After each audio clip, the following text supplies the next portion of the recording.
তিনি আমাদের দেশে যেমন বিভিন্ন বিশ্ববিদ্যালয়ে পড়িয়েছেন, তা আবার তেমনি ভারতবর্ষের বাইরে বিদেশের বিভিন্ন জায়গায়ও কিন্তু পড়িয়েছেন।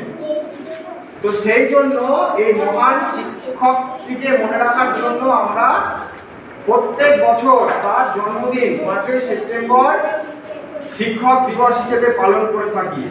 আর এই শিক্ষক দিবসের দিনে আমরা এই মানুষটিকে মনে করি, তার কৃতিত্বের কথা, তিনি ছাত্র সমাজের জন্য, আমাদের দেশের জন্য যা করে গিয়েছেন তার কথা কিন্তু বছরের এই একটা দিন 5ই সেপ্টেম্বর মনে করা হয়। এবং তিনি যেহেতু শিক্ষক ছিলেন, একজন ভালো মহান শিক্ষক, তাই এই তার জন্মদিনটিকে প্রত্যেক বছর শিক্ষক দিবস হিসেবে পালন করা হয়। বোঝা গেল? তিনি জন্মগ্রহণ করেছিলেন 1888 সালের 5ই সেপ্টেম্বর, আর তিনি মারা গিয়েছিলেন 1975 সালে। বোঝা গেল? তাহলে বোঝা গেল শিক্ষক দিবস কি, কেন আমরা পালন করি।